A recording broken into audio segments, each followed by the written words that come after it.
Police inspector Sridhar சொல்லி தான் மற்ற பேரெல்லாம் வந்து அடிச்சிருக்காங்க. 9 பேருக்கும் பெனிக் ஜெயராஜை காப்பாத்துற இடம் இருந்தது, ஆனா காப்பாத்தலே. 9 போலீஸ்காரன் சேர்ந்து இன்ஸ்பெக்டர் நிறுத்துங்க, என்னது கொடுங்கன்னு சொல்லி தான் விட்டுருக்கலாம். ஆனா யாரும் விடவில்லை. அடித்து பழகுங்கள், அப்பனும் மகனும் கிடைத்திருக்கான்னு வரவழைச்சு தந்தையினுடைய மகனையும் மகனுடைய தந்தையும் நிர்வாணப்படுத்தி கதவை சாத்தி கயத்தை கட்டி தொங்க விட்டுருக்காங்க. புழு பூச்சிகளை உயிரை நசுக்குவது போல நசிக்கிறார்கள். குற்றம் சாட்டப்பட்ட 9 போலீசாருமே ஒருமித்த கருத்துடன் கூட்டாக இணைந்தே குற்றம் இழைத்துள்ளனர். இதுல இவர் தான் கூட அடிச்சாரு, A1 தான் கூட அடிச்சாரு, A2 தான் கம்மியா அடிச்சாரு, A9 கம்மியா அடிச்சாருல பிரிக்கவே முடியாது. எல்லாரும் ஒரே குற்றத்தை செஞ்சவங்க தாங்கிறார். வணக்கம் சார். வணக்கம். சாத்தான்குளம் தீர்ப்பு வந்து வெளியாகி இருக்கு. அதுல 9 பேருக்கும் வந்து மரண தண்டனையும் கொடுத்துருக்காங்க. கொடுத்ததும் பேனா முனையை வந்து உடைச்சிருக்காரு நீதிபதி அவர்கள். எதற்கு அந்த விஷயம் பண்றாங்க சார்? இல்லை, ஆக்சுவலாக அது பிரிட்டிஷ் காலத்தில் உள்ள நடைமுறை இது. அப்புறம் நம்ம ஆளுக வந்த பிறகு அந்த சட்டத்தில் எல்லாம் எங்கேயும் இல்லை பேனா உடைக்கணும் அப்படின்னு.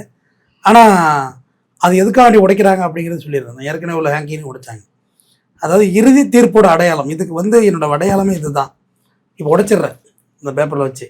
மறுபடியும் இதை நானே மாற்றி அமைக்க நினைச்சாலும் மாற்றி அமைக்கக்கூடாது. காலையில் ஜட்ஜ்மெண்ட்டும் யாராவது கோர்ட்டில் உட்காந்து டைப் பண்ணிட்டு இல்லை. இது வந்து கிட்டத்தட்ட 683 பக்கங்கள் ஜட்ஜ்மெண்ட் மாதிரி. ஜட்ஜ்மெண்ட்டே 683 பக்கம். வந்து எவ்வளோ எலாபரேட்டடாக இருக்கும் அந்த ஜட்ஜ்மெண்ட்டு. அப்போ அந்த ஜட்ஜ்மெண்ட் கொடுத்த பிறகு அதை மாற்றி நினைக்கக்கூடாது, உடைச்சாச்சு அந்த பேனாவை. ரெண்டாவது அந்த பேனா வந்து வருத்தம் தான். ஒரு என்னதான் நீதிக்காக வேண்டி நான் கொடுத்துட்டாலும் உன் உயிரை இந்த பேனா எடுக்குது. அதனால பேனா வருத்தம் தெரிவிக்க ரெக்ரெட் பண்ணுது. கடமைதான் என்றாலும் உயிரை பழிக்குது. உயிரை பறித்த பேனா வேண்டாம், அது கடமை ஆற்றிட்டு அப்படின்னா அதுவும் செத்து போயிடுது. பேனா நெப்பு உடஞ்சா என்ன ஆகும்? இந்த பேனால நெப்பு உடஞ்சிச்சுன்னா விலைக்கு ஆகாதுல்ல. அதுக்காண்டி தான் அந்த அடையாளமாக தான் அதை செய்கிறது. அடுத்தது தார்மீக விலகல் அப்படின்றது தான் அதோட விளக்கம். அந்த பேனா வந்து நிறைய நல்ல விஷயங்களை எழுதினது, ஒரு உயிரை பறித்து விட்டது. ஸோ அதனால நான் விளைக்கிறேன். தார்மீகமாக அந்த பேனா உடஞ்சி செத்து போயிடுது, என்னை விட்டுருன்னு சொல்லுது. ஆனால் இது சட்டத்தில் எங்கேயும் இல்லை இந்த விஷயம். இதில் ஜட்ஜ்மெண்ட்டை வந்து வெளியில் மக்களுக்கு வந்து சில விஷயங்கள் இதில் வந்து தெரியல. ஏன்னா எல்லாருக்கும் ஜட்ஜ்மெண்ட் ஷோ ஆகாது. அதனால் ஜட்ஜ்மெண்ட்டில் உள்ள சில முக்கியமான விஷயங்கள் இதில் நம்ம பதிவிடலாம். அது கொஞ்சம் பலனாக இருக்கும். முதல் விஷயம், 9 பேருக்கு தூக்கு தண்டனை கொடுக்குறாங்க. யார்? இன்ஸ்பெக்டர் ஸ்ரீதரில் ஆரம்பித்து 9 பேருக்கு தூக்கு தண்டனை. கணேஷ் எல்லாருக்குமே தூக்கு தண்டனை கொடுக்குறாங்க, இரட்டை தூக்கு தண்டனை. இதில் வந்து போலீஸ் இன்ஸ்பெக்டர் ஸ்ரீதர் சொல்லி தான் மற்ற பேரெல்லாம் வந்து அடிச்சிருக்காங்க. ஆனால் மற்ற பேருக்கு முக்கியமாக அந்த நீதிபதி சொன்னது, மற்ற பேர் 10 அக்யூஸ்மா. ஒரு ஆள் ஸ்ரீதருக்கு, ஒரு ஆள் செத்து போயிட்டார், பால்துறை ஜெயிலில் செத்துட்டார். மொத்த பாக்கி 9 பேர் கணக்கு வச்சுங்க. 9 பேருக்கும் பெனிக் ஜெயராஜை காப்பாற்றுற இடம் இருந்தது, ஆனால் காப்பாற்றலையே.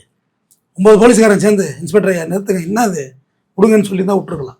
ஆனால் யாரும் விடவில்லை. அடித்து பழகுங்கள், அப்பனும் மகனும் கிடைத்திருக்கான்னு வரவழைச்சிருக்காங்க. தந்தையினுடைய மகனையும் மகனுடைய தந்தையும் நிர்வாணப்படுத்தியிருக்கிறார். இதெல்லாம் ஜட்ஜ்மெண்ட்ல இருக்கு. இதெல்லாமே ஊர்ஜிதமாகுது. கதவை சாத்தி கயத்தை கட்டி தொங்க விட்டுருக்காங்க. இதுவும் இதில் ஊர்ஜிதமாகுது. இது எல்லாத்தையும் விட இந்த ஜட்ஜ்மெண்ட்ல வந்து நீங்க முக்கியமாக பார்த்தீங்கன்னா, அவர் ஜெயராஜ் அவர்கள் போலீசாரை கோபத்தில் பேசினார் என்பதற்காக போலீஸ் நிலையத்திற்கு அழைத்து சென்று பழிவாங்க நோக்கத்தில் அடித்திருக்கிறார்கள் என்பது உறுதியாகிறது. சாதாரணமாக எதிர்த்து பேசினது கோபத்தில், அதுக்கு கொண்ட ஒன்று பழிவா ரிவெஞ்ச் எடுத்திருக்காங்கிறது இதுல மிக தெளிவாக தெரிகிறது.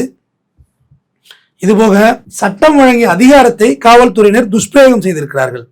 ஒன்று சேர்ந்து 9 பேர் ஒன்று சேர்ந்து இந்த குற்ற செயல்பட்டது தெளிவாகிறது. பொதுமக்களுடைய உரிமைக்கு உடைமைக்கு பாதுகாக்க வேண்டிய போலீஸே இந்த வேலையை செய்தால் மற்ற மக்களை எப்படி இவர்கள் காப்பாற்றுவார்கள்? இவரோட ஹேண்டிலிங் எப்படி இருந்திருக்கும்? இதனால வரைக்கும் இவங்க சர்வீஸ் அப்ரோச் எப்படி இருந்திருக்கும்? இதுக்கு பிறகு குறைந்த தண்டனை கொடுத்தா வெளியில போய் இவங்களோட அப்ரோச் வேற மாதிரி இருக்கும். நாங்கள் சாத்தாங்குளம் வழக்கிலே விடுதலை ஆனவங்கன்னு சொல்லி இன்னும் தங்களை இன்னும் அக்ரெசிவாக மாறிவிடுவார்கள் அப்படின்றத நீதிபதி சொல்றாங்க. இதுல மிக முக்கியமானதுமா, இதுல வந்து நீதிபதி தெளிவா சொல்றாரு, இதுல குறைந்தபட்ச தண்டனை ஆயுள் தண்டனை வழங்கினால், ஆயுள் தண்டனை குறைந்தபட்ச தண்டனைங்கிறாரு, வழங்கினால் மற்ற போலீஸ்காரர்களுக்கும் இது தொற்றிவிடும். ஒன்றும் ஆகாது, பயம் போயிடும். அதனாலேயே இந்த தண்டனை வழங்குகிறேன். இது ஒரு முன்னுதாரணமாக இருக்க வேண்டும். ஆயுள் தண்டனை என்றால் 14 ஆண்டுகள் முடித்தவுடன் வெளியில் வந்துடலாங்கிற என்ன இருக்கும்? ஏன்னா ஒரு லைஃப் தானே, வெளியே வந்துடலாம் அப்படிங்கிற திமிரில் தானே எல்லாம் பேசுறாங்க. ஜெயிலுக்கு போறதே ஒரு எல்லாம் திமிரு, ஃபேஷன் ஆகிடுச்சுல. கழுத்தை தொங்கிருவம்லாம் செய்வாங்களா அந்த வேலையை அதிகார வர்க்கத்துல இருந்து? காமன் மேனை விடுமா, அதிகாரத்தில் இருக்கவங்க இந்த வேலையை செய்யக்கூடாதுல்ல. அதை தெளிவா சொல்றாரு. அதுபோல இன்ஸ்பெக்டர் ஸ்ரீதர் உயரதிகாரியாக இருந்தாலும் கடமை மிக்க போலீஸ்காரராக மற்ற 8 பேரும் இருந்திருக்க வேண்டும். மற்ற 8 பேரை வழிநடத்துறவராக இன்ஸ்பெக்டர் இருந்திருக்கணும் அப்படிங்கிறத 2 ஆஸ்பெக்ட்ல சொல்றாரு. மற்ற பேரே இவங்களை காப்பாத்தல பெனிக் ஜெயராஜ, போலீஸ் இன்ஸ்பெக்டர் மற்றவங்களை திருத்த வேண்டிய இடத்துல உள்ளவரை நீ தப்பு பண்ணியிருக்க, அதை விட ஹைலைட்டா ஒன்று சொல்றாரு பாருமா, கொஞ்சம் கூட ஈவு இறக்கம் இல்லாமல் நடந்து கொண்டுள்ளனர். இது அருமையான வார்த்தை ஜட்ஜ்மெண்ட்ல. ஈவு இறக்கங்கிறது ஒன்று இருக்கணும். ஈவு இறக்கம், கொஞ்சமாவது கருணை, ஈரம் இருக்கணும். இல்லவே இல்லை. இதுவோ அந்த உடற்கூறாய்வு பண்ண வீடியோ இருக்குல்ல, அந்த வீடியோவை கண்கொண்டு பார்க்கவே முடியவில்லைங்கிறார் நீதிபதி. அவ்வளவு ரணமா இருந்தது அந்த உடம்பு. அதை பார்த்த யாரும் குறைந்தபட்ச தண்டனை வழங்க வேண்டும் என்று கூறவே மாட்டார்கள் அப்படின்றத அவர் ரொம்ப அழகா சொல்றாரு. இப்போ எதிர்காலத்தில் இந்த மாதிரி லாக்அப் மரணங்கள் நடக்காது என்று அறுதிட்டு கூற முடியாது. ஆனா எதிர்காலத்தில் செய்ய துணிபவர்கள் இந்த ஜட்ஜ்மெண்ட்டை கண்டு அஞ்சுவார்கள்ங்கிறார் நீதிபதி. நீங்க கூட கேட்கலாம், இது ஒன்றிலே எல்லாம் தெரிஞ்சிருவாங்களா? அது இல்லை, அறுதிட்டு அதை ப்ரெடிக்ட் பண்ண முடியாது. தெரிந்தலாம், பயந்து ஒதுங்கலாம், யார் வேணுமோ எப்படி வேணுமோ நடந்துக்கலாம். ஆனால் இதை இனிமேல் செய்யறதுக்கு ஒரு காவல்துறை முயற்சித்தால் பயப்படுவாங்கல்ல.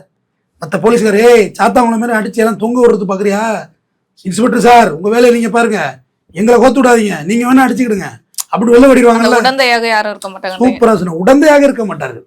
அதே ஒரு எஸ்ஐ அடிக்கிறாரு கண்ணா பண்ணா, இன்ஸ்பெக்டர் கேட்ப, டேய் நிறுத்துறா, சாத்தாங்குளம் மாதிரி என்ன தொங்க விட பார்க்குறியான்னு கேட்பாங்கல்ல. அந்த பயம் கண்டிப்பா இதுல வரும். அது சாத்தாங்குளம் இன்ஸ்பெக்டர் ரேவதி மட்டும் தானமா சாட்சி சொன்னாங்க. ஆனா யாராவது ஒரு போலீஸ்காரன் தடுத்திருந்தாலுமே செத்து போயிருக்க மாட்டாங்க. ஒருத்தர் குறுக்க விழுந்து மறைச்சி, ஐயா சார் தேவையில்லாத வேலையாயிட போகுது சார், தயவு செய்து நான் மன்னிப்பு கேட்க சொல்றேன், போங்க சார் பேசிக்கோங்க சார், அப்படி யாரோ ஒருத்தவங்க சுதாரிச்சிருந்தா இது நடந்திருக்காதுமா. எல்லாம் போதையை போட்டுட்டு விளையாண்டுட்டாங்க போது, அந்த நிதானத்தில் செஞ்சிருக்க முடியாது.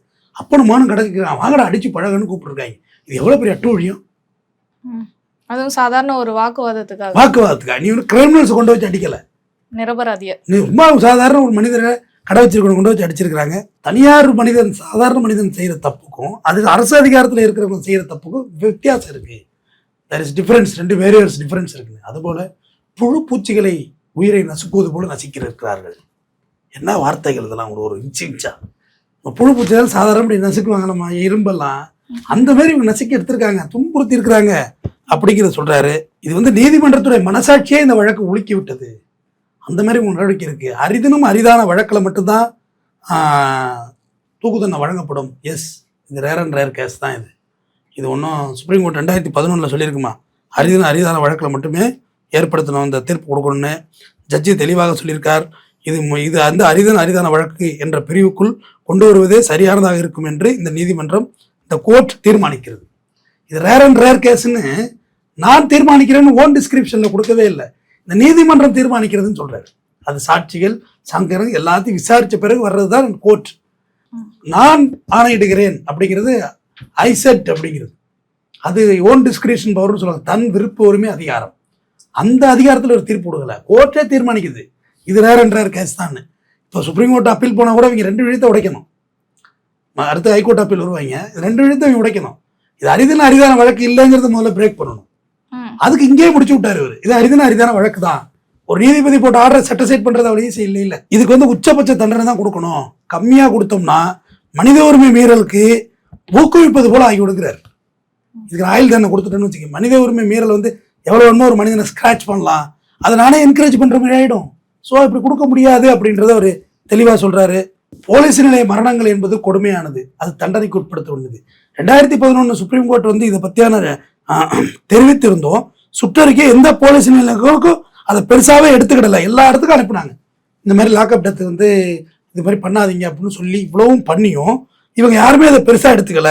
அப்ப இவங்க எந்த உச்சபட்ச தண்டனை வழங்குவது சரியானதாகவே இருக்கும் என்று இந்த கோர்ட் கருதுகிறது. இவ்வளவையும் தெரிஞ்சிருந்தோம், இவ்வளவு குற்றங்கள் நடைபெறுவதை வைத்து பார்க்கும்போது இவங்க வந்து இதுக்கான தகுதியானது. ஏன்னா டிஜிபிக்கு வந்து சுற்றறிக்கை உத்தரவிட்டு இருந்தோம், அவங்களும் அதை இன்செக்ட் பண்ணியிருக்காங்க. லாக்அப் டெத் பண்ணாதீங்க, யாரையும் அடிக்காதீங்க, கொண்டு வச்சு டார்ச்சர் பண்ணாதீங்கன்னு சொல்லியும். அதனால இந்த கோர்ட் வந்து இது சரியான தண்டனைன்னு சொல்லுது. இனியும் இத்தகைய குற்றங்களை செய்ய நினைப்பவர்களுக்கு தூக்கு தண்டனை ஒன்று பரிசாகத்தான் கிடைக்கும் என்பதை அவர்கள் உணர்ந்தால்தான் இத்தகைய குற்றங்களை ஓரளவாவது கட்டுப்படுத்த முடியும். ரொம்ப அழகான வரி இது. இனி அவனாவது இந்த மாதிரி மனித உரிமைகள் செய்யணும்னா இந்த ஜட்ஜ்மெண்ட் வந்து கொஞ்சமாவது குற்றத்தை மட்டுப்படுத்தும். முற்றிலும் இல்லாம போயிடுமாங்கிறத அவரே சொல்றாரு. அன்பிரடிக்டபிள் அது இருந்த போதும் இந்த ஜட்ஜ்மெண்ட் உதவிகரமா இருக்கும் அப்படின்றாரு. இந்த வழக்கை பொறுத்தவரை யார் அதிகமாக காயப்படுத்தினார்கள் என்றெல்லாம் வேறுபடுத்தி பார்க்க முடியாது. குற்றம் சாட்டப்பட்ட 9 போலீசாருமே ஒருமித்த கருத்துடன் கூட்டாக இணைந்தே குற்றம் இழைத்துள்ளனர். இதுல இவர் தான் கூட அடிச்சாரு, A1 தான் கூட அடிச்சாரு, A2 தான் கம்மியா அடிச்சாரு, A9 கம்மியா அடிச்சாருல பிரிக்கவே முடியாது. எல்லாரும் ஒரே குற்றத்தை செஞ்சவங்க தாங்கிறார். சூப்பர் இல்லது. நாளைக்கு அப்பீல்ல போனா நான் விடுதலை ஆயிடுவேன், நான் ஏன் 9 தானே, ஏன் 8 தானே, ஏன் 7 தானே, ஏன் 6 தானே, ஏன் 5 தானே, ஏன் 4 தானே, அப்படிலாம் சொல்லவே முடியாது. எல்லாருமே ஒரே குற்றம் தான், சேமா செஞ்சிருக்கீங்க அப்படின்றத நீதிபதி அழகா சொல்றாரு. எனவே அனைவரும் சமமாக தண்டிக்கப்பட வேண்டும் என்ற அடிப்படையில் 9 பேருக்கு தூக்கு தண்டனை விதித்து நீதிமன்றம் தீர்ப்பளிக்கிறது. ஆனா உடைச்சாச்சு. ஏன்னா பொதுவா வழக்குகள்ல முதல் கொஞ்சம் பேருக்கு தூக்கு தண்டனை, அப்புறம் கொஞ்சம் பேர் விடுதலை, அப்புறம் கொஞ்சம் பேருக்கு 10 வருஷம், இப்படியெல்லாம் தண்டனைகள் பார்த்துருப்பீங்க. இவர் என்ன சொல்ற, அனைவரும் ஒரே குற்றவாளிகள் தான், நீங்க எல்லாரும் சேம் ஐக்யூஸ், உங்களுக்குள்ள பாரபட்சம் பார்க்க முடியாது, உங்களை சமமாக தண்டிக்கப்பட வேண்டியவர்கள் தான் நீங்கிறார். 2 விஷயம் சொல்றாரு. காமன் மேனுக்கும் உனக்கு என்ன வித்தியாசம் இருக்குது, நீ இன்ஃப்ராஸ்ட்ரக்சர் உள்ள நீ. ஆனா இந்த 9 பேர்ல பாரபட்சம் கிடையாதுன்னு தெளிவா ஜட்ஜ்மெண்ட் இருக்கு. நீ எத்தனை அப்பீல் போனாலும் இந்த 9 பேர் எஸ்கேப்பே ஆக முடியும். ஏன்னா நீங்களே இந்த வழக்கு சம்பந்தமா ஃபெனிக்ஸ் ஜெயராஜ் அவர்களுக்காக சப்போர்ட்டா பேசியிருக்கீங்க, நிறையவே நம்ம பார்த்துருக்கோம். இப்போ இந்த தண்டனைன்றது எந்த அளவுக்கு நம்ம எதிர்பார்க்கலாம், எத்தனை நாள் ஆகும் சார்? ஃபெனிக்ஸ் ஜெயராஜுக்கு ஆதரவா பேசுறேன்னு சொல்லாதீங்க, நியாயத்துக்கு ஆதரவா பேசியிருக்கேன். ஒரு அதிகார வர்க்கத்தில் ஒண்ணீங்க, அதிகாரம் இல்லாத எங்களை போன சாதாரண நபர்களை சாமானிய புழு பூச்சமா நடத்திட்டீங்கன்னு நீதிபதி சொல்றாருமா. எவ்வளவு வழக்குகளை பார்த்தவர் மாண்புமிகு நீதியரசர் முத்துக்குமரன் ஐயாவுக்கு சிறந்த வாழ்த்துக்கள், நன்றி. வேற என்ன சொல்றது, ஐயாவுக்கு அதுக்கு மேல என்ன பெருசா சொல்றது இல்லை. நீதிபதி அதுக்கு மேல போகவும் கூடாது இல்ல, அதுக்கு ஒரு லிமிட் இருக்கு, ஸ்கேல் இருக்கு. பர்சனல் மேன் ஆக்கிடக்கூடாது அவரை, அவர் ஒரு புது மனிதன். அது சாட்சி சொன்ன ரேவதி மேடம், அவங்களுக்கு என்னோட சிறந்த ஆழ்ந்த நன்றி. ரேவதி மேடம், நீங்க எங்க இருக்கீங்கன்னு தெரியல, எங்கேயாவது என் பார்க்குற என்னுடைய உயிரினும் மேலான ஆடியன்ஸ் எங்கே இருக்காங்கன்னு கமெண்ட் பாக்ஸில் சொல்லுங்க, இல்லை பர்சனலில் கூட மெசேஜ் பண்ணுங்க. கட்டாயம் இந்த ஆண்டு வெக்கேஷன் நிச்சயமாக உங்களை சந்திக்கணும்னு எனக்கு பிரியம். ஏன்னா குழந்தைகள்ட்ட கொண்ட காட்டணும், நேர்மைனா என்ன, தைரியம் தான் என்ன. எதிர்த்து சொல்றது இன்ஸ்பெக்டருக்குமா, அவங்க கீழே வேலை பார்த்தவங்க தான் இவங்க. சொல்லக்குள்ள அந்த மனசாட்சின்னு ஒன்று இருக்கணும்ல. ஐயா பாரதிதாசன் வந்தவர் மேட்ச் அடிச்சிருக்காங்க, அப்போ ஐயா ஐயா ஓடுங்க, உள்ள ஆதாரத்தில் அழிக்கிறானோன்னு சொல்லுது இந்த அம்மா ரேவதி. இவங்களுக்கு நம்ம மிகப்பெரிய நன்றி சொல்கிறோம். இந்த வாட்டி வெக்கேஷன் கண்டிப்பாக அவங்களை சந்திக்கிறோம். உங்களோட ஒரு புகைப்படம் எடுக்கணும்னு எனக்கு ஆசைப்படுறேன். நான் பெருசாக உண்மையிலே ஆசைப்படுறேன். நேர்மையான தீர்ப்பு வர நேர்மையான சாட்சி வேண்டும். இங்கே நீதிபதி மட்டும் கேஸ் வச்சுட்டு என்ன செய்யறது? இத்தனை வருஷம் நடத்த விடாம இழுத்துருக்காங்கிற 5 வருஷம். ஆமா, 2020 தானே ஃபண்ட்ஸ், 2020லேருந்து 6 வருஷம் எடுத்துட்டு இருக்காங்கம்மா. ஒருத்தர் ஸ்ரீதர் இடையில யார் இன்ஸ்பெக்டர், என்ன இன்ஸ்பெக்டர் ஸ்ரீதர் தான்.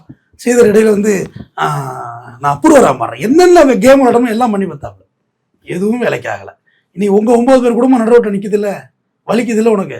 அன்னைக்கு அவங்க வீட்டில் பிள்ளையும் புருஷனையும் பரிதவித்து அம்மாவோட தங்கச்சியோட வயிறடிச்சா எப்படி இருக்கும்? ஒரு வார வண்டியை பையனை அழியாது பொண்ணுருக்கி அடிச்சு, அப்பாரு பிள்ளை நிர்வாணமாக ஒரு ரூமில் விட்டு அடிச்சா அதோட கொடுமை என்னமா இருக்குது? மனித உரிமை மீறல் பார்த்தோன்னே தெரிய வேண்டாமா அதுக்கு? நான் ஆரம்பத்திலேயே சொல்கிறேன், இதுக்கு மரண தண்டனை தான் வழங்கப்படும். என்னோட அனைத்து வீடியோக்கள் 125 வீடியோக்கள் மேலே இருக்குதுல்ல நான் பேசுறது. முத்துக்குமரன் ஐயா வர்றதுக்கு முன்னாடி பேசுனதெல்லாம் இருக்கு. ஆனால் முத்துக்குமரன் சொன்னது வழக்கை வேணும்னு எடுத்துட்டு போறீங்க, நான் ஜட்ஜ்மெண்ட் கொடுத்துட்டே போறேங்கிறது தெளிவாக இருந்தார். இது மாதிரியான ஜட்ஜ்மெண்ட் வரக்குள்ளதான் அதிகார வர்க்கத்திற்கு சாமானியர்கள் மீது கொஞ்சமாவது பயம் வரும். இந்த ஜுடிஷியல் சிஸ்டம் மேல கொஞ்சமாவது பயம் வரணும். சுத்தமாக மதிக்கிறது இல்லாமல் இறங்கிட்டாங்கம்மா போலீஸு ஜுடிஷியலை. இப்போதாம்மா டைட் பண்ணியிருக்காங்க ஜுடிஷியல், இழுத்து பிடிச்சிட்டாங்க. அங்கங்கே ஜட்ஜ்மெண்ட் அடிச்சோன்னே போலீஸ் எகேன்ஸ்ட் அடிக்கிறாங்கல்லம்மா, ஃபைன் எல்லாம் அடிக்க ஆரம்பிச்சிட்டாங்க. கோர்ட்டுக்கு வர மாட்டேன், வாரண்ட் வை, ஒரு ஐவா வர்றது கிடையாது, வாரண்ட் வச்சு பிடிச்சிடுவான். அப்படி இவ்வளோ கேட்குறாங்கல்ல, வர மாட்டீங்களா கோர்ட்டுக்கு சாட்சி சொல்லுன்னு. அப்போ சாட்சிகள் எல்லாமே எவ்வளோ கேஸ் பண்ணிக்குது. அன்னைக்கு ஒரு கோர்ட்டுக்கு போனோமா 7 வருஷமா ஐவா வராமல் இருக்காரு. அங்கே எல்லாரும் சொல்லிட்டு போயிட்டாங்க. அந்த அம்மா சொல்லு, ஜட்ஜ் அம்மா சொல்றாங்க, ஒன்று விடுதலை பண்றேன் இல்லை தண்டனை கொடுக்குறேன், ஏதோ ஒன்று ஐவா வந்தால் கொடுக்க முடியும், கொடுக்காதுன்னு வச்சுட்டு என்ன செய்யறது? கட்டு அப்படியே பொலன்னு இருக்கு, கிழிஞ்சு போய் பொலன்னு இருக்கு. ஐவா வரல, ஐவா வர சொல்லு, அடுத்த வாய்தா வர சொல்ல, அரெஸ்ட் பண்ண சொல்லு. அப்படி இந்த மாதிரி கண்டிஷன்ல இருக்குல்ல. முன்னாலே நான் சொல்றேன், என் காவல்துறை சகோதரன் சொல்றேன், மனிதர்களா மதியுங்க, வாடா போடாங்கிறீங்க அப்படி கேட்கறது அதிகாரத்தோல். அப்புறம் ஒன்றும் இல்லை, நம்ம உரிமையை உடம்பையே காலண்டு போயினாலே நம்மளே அக்யூஸ்ட் மாதிரி ட்ரீட் பண்றாங்கம்மா. காவல்துறை உங்கள் நண்பன்றதே மறந்துட்டாங்க. நண்பனா பாக்கெட்ல பணம் எடுக்கிறது இல்லையா? எதில் நண்பன்? நீ வேற ஜிபே பண்ண சொல்றது இல்லையா? இல்லை, நான் கேட்குறேன், நம்ம நீ ஒரு விக்டிமா போய் நில்ல, ஒரு செல்போனை தொலைச்சிட்டு போய் போலீஸ் நில்ல, சிம்பிளா சொல்றேன், ட்ரீட் பண்ற விதமே வேற மாதிரி இருக்கு. மெஜாரிட்டி போலீஸ் நல்லவங்க இருக்காங்கம்மா, நல்ல போலீஸ் எனக்கு தெரியும். இந்த மாதிரி 10% போலீஸே எனக்கு தெரியும்.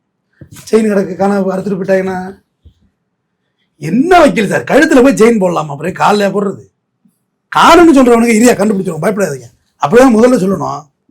நீ போய் செயினை காணணும், செயினா எங்க நீங்க பில்லு வச்சிருக்கீங்களா? இது என்ன கேள்வி? இது கழுத்துல அறுத்துட்டு போயிட்டா சிசிடிவி பார்ப்போம் போகிறோம்னு இல்லை. சமீபத்தில் நடந்த இன்சிடென்ட்டுகளே சொல்றேம்மா, அதுக்கு ஸ்டெப் எடுக்க முனைப்பெடுக்கணும்லம்மா. அது இல்லாம இந்த மாதிரி அட்டுழியம் இருந்தம்மா சிட்டியில் உள்ள போலீஸை நீ பார்க்கறது வேற. ஏன்னா சிட்டி வந்து ஃபுல்லாக சிசிடிவி உள்ள இருக்கு. அதுபோல கமிஷனர் மேஜிஸ்ட்ரேட் ரவுண்ட்ஸ் இப்படி இருக்கு. மப்சல்ல போலீஸ் வந்து ரொம்ப அக்ரஸிவாக இருக்காங்கம்மா. ஏன்னா அவங்க வச்சது தான் சட்டம். மக்கள்கிட்ட படிப்பறிவு இல்லை, விழிப்புணர்வு இல்லை. ஐயா ஐயாம்பாங்க. அவங்க ஏட்டும் ஐயா தான், எஸ்பியும் ஐயா தான். எங்கே உனக்கு எதிராக கம்ப்ளைண்ட் கொடுக்கணும், எங்கே கொடுக்குன்னு தெரியாது. கம்ப்ளைண்ட் கொடுத்துட்டு வீடு வர முடியாது. வர்றதுக்கு 50 கிலோமீட்டர் இருக்குமா. ஒரு எஸ்பி ஆஃபீஸுக்கு ஒரு போலீஸ் ஸ்டேஷனுக்கு 50 கிலோமீட்டர் டிஸ்டன்ஸ். ஒரு மாவட்டத்தோட டியூரேஷன் சொல்கிறேன். கொடுத்துட்டு வர்றதுக்குள்ளே உனக்கு ஃபோன் வந்துடும். என் மேலே உன்னை கம்ப்ளைண்ட் கொடுக்குறியா, பத்தியா எனக்கு தகவல் தெரிஞ்சிச்சு, வா ஸ்டேஷனுக்கு தானே வரணும், பார்த்துக்குவா. இந்த மாதிரி த்ரெட்டன் பண்ணுறாங்க. மக்கள் எப்படி நிம்மதியாக இருப்பாங்க? நீங்கள் சம்பளம் வாங்குறதே எங்களோட வரி பணம் தான். நான் கொடுக்குற டேக்ஸுக்கு தான் உங்களுக்கு சம்பளம் வருது. நீங்கள் எங்களுக்கு தான் பாதுகாவலனாக இருக்கணும். இந்த 10% போலீஸ் சொல்கிறேன். 90% நல்ல போலீஸை விட்டுருமா. அவங்க வேலை செய்வாங்க, அவங்க பாட்டு வேலையை பார்த்துட்டு போயிட்டே இருப்பாங்க. எவ்வளோ ஹானஸ்டான ஆஃபீஸர்லாம் இருக்காங்கம்மா. எவ்வளோ நகை பணம்லாம் திருப்பி ரோட்டில் கிடந்து எடுத்து கொண்டு கொடுக்குறாங்க, படைக்கிறாங்க. ஒரு துப்புரவு பணியாளர், ஒரு தூய்மை பணியாளர் ரோட்டில் கிடந்த நகையை கொண்டு கொடுக்குறது. ரஜினிகாந்த் அம்மா போட்டோ எடுத்தாங்கல்ல, அவர் அந்த அம்மா அழிச்சு போட்டோ எடுத்தாங்க. அப்படி நாடு ஹானஸ்டாக இருக்குல்ல. நல்லாரும் ஒருவர் உலகில் ஆங்கில் அவர் பொருட்டு எல்லாருக்கும் பெய்யும் மழை. ஔவையார். அந்த நல்லவங்களும் இந்த நாட்டில் தான் இருக்கிறாங்க. ஸ்ரீதர் இந்த 10 கொடூரர்களும் இந்த நாட்டில் தான் இருக்கிறாங்க. தொடர்ந்து பேசுவோம். ஐயா நீதிபதி ஐயாவும் இந்த நாட்டில் தான் இருக்கார். ஐயா உங்களுக்காகவே மாதம் மாறி மழை பெய்யும். 2 நாளாக உங்களோட ஸ்டேட்டஸை தெறிக்க விட்றாங்க. எல்லாம் உங்கள் ஃபோட்டோ வச்சு ஃபயர் விட்டு தெறிக்க விட்றாங்க. அப்போ எந்த அளவுக்கு இந்த சாத்தாங்குளம் இஷ்யூவில் எல்லாரும் வெறுத்து கிடந்தார்கள் பாருங்க. நீதி வென்றது. தர்மத்தின் வாழ்வதனை சூதுகுவோம், தர்மம் மறுபடியும் வெல்லும். பெனிக் ஜெயராஜ் என்ற இருவர் தன் உயிரை தியாகம் செய்து இந்த காவலர்கள் முகத்திரையை கிழித்திருக்கிறார்கள். அவர்களுக்கு நான் பொற்பாதங்களை வணங்குகிறேன். நீங்கள் இப்படி உங்கள் உயிர் போகவில்லை என்றால் இந்த அயோக்கியர்கள் இப்படியே வாழ்ந்து கொண்டிருந்திருப்பார்கள். ஐயா இதில் உயிர் போகலன்னா அவ்வளோ பெரிய பிரச்சனை ஆயிருக்காது ஐயா. அவ்வளோ கொடூர தாக்குதலை பொழைச்சிருந்தாங்கன்னு வச்சுங்களேன், அந்த தண்டனை இவங்களுக்கு. ஆனால் அவங்க நிம்மதியாக வாழ்ந்திருப்பாங்க. ஒருத்தனை அடிச்சுட்டு உதச்சுட்டு நீ எங்கேயே சிரிச்சுக்கிட்டு சந்தோஷமா இருக்கணும், உன்னை விடவே கூடாது. தொடர்ந்து பேசுவோம். நன்றி.